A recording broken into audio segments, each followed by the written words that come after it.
And like my friend from Pennsylvania, we've been going back and forth from the same committee markup. Dr. Sperling, it's nice to see you as a former member of the Air Resources Board. We're probably the only two on the East Coast right now. I wanted to ask the panel, and starting with Dan, having been the author of VMT, the pilot project in California when I was in the legislature, I was co-author of 375. 65% of the U.S. economy now is in these urban areas, super urban areas. We're spending a lot of money on heavy rail for those of us who wanted to see urbanization. We thought that was good, but we clearly aren't prepared for things like Lyft and Uber. So Dan, to your comment earlier about better systems management, as a specific, at SFO in San Francisco, and this is not untypical for airports, we spent a lot of money, billions of dollars, to bringing heavy rail into the airport. We're doing it here in DC right now. They're doing it in Los Angeles. But over 50% of the trips now in and out of those airports are Lyft and Uber. So how can we incentivize a lot of the good trends that are happening, knowing that electric vehicles are coming, but more the smart technology incorporated in a smart mobility that you alluded to in your earlier answer? I'd say there's two parts. Thank you. There's two parts to it.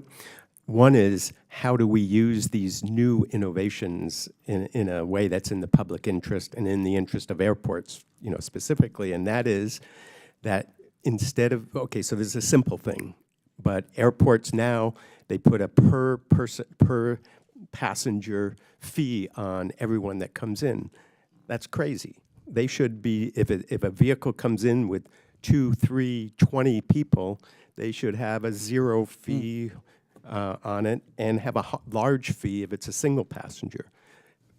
Manage the curb space better also, so that the pooled vehicles get preferential space at airports. And these same ideas, of course, translate to cities more broadly. It's not just at airports. The other part is the electrification, and going back to the earlier question on electrification, we do need and want to and plan to electrify certainly all of the light-duty vehicles. And these Lyft and Uber type cars, they're generating huge amounts of mileage. So those are a prime target to electrify, and Lyft and Uber are interested in doing that. We're creating various incentives, and I think that is the kind of partnership that can happen to create these incentives for them to do it. But I would note one thing on the electrification part is we are getting close to cost of ownership being competitive for small cars. And so there's two parts of it. One is it's small cars, and the other part is it's total cost of ownership, which is not how people make choices. So we are going to need incentives for a long time, and especially as we move into the bigger vehicles, as we get into the pickup trucks, SUVs, even small delivery trucks. So this is a long-term commitment, and there's ways of doing it that's not a burden to taxpayers, but there will need to be incentives, and I think we need to apply that, figure out how to do that with Lyft and Uber and Via and those other companies. And on the on the land use side, one of the challenges to VMT in a place like the Bay Area is we've got working people who are starting families and they're traveling 2 hours, mega commutes in and out of the region.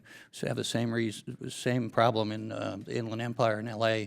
It's a real constraint on our economic development. There's a story in the San Jose Mercury News today about how, in spite of creating more jobs than anywhere else in the country and the world, the Silicon Valley, we still have people leaving the area.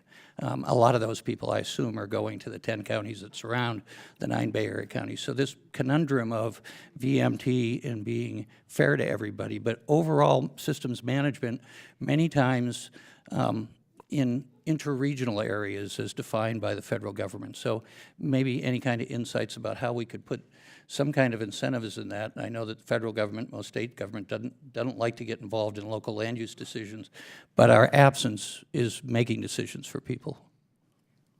So some of the experience in Arlington that has reduced VMT there while having, or at least, held emissions and VMT flat while growing the economy, has been to incentivize dense compact development. So things that used to not be allowed are actually encouraged. Building more units closer together, instead of having a minimum number of parking spaces, having a maximum number of parking basis, and of course, coupling that with incentives that drive people to transit and other alternatives, having safer bike paths now, more walking, et cetera, et cetera. So, I mean, we've learned a lot about transportation demand management, and it would be great to scale that up by, for example, maybe having the federal government both continue to offer those employer incentive programs for people who telecommute or take transit, but also sharing best practices would be something that the federal government could help do, I think. No, and I think the Dulles corridor is a real example of what we could do in other places. Thank you, Mr. Chairman. We go now to Mr. Brown.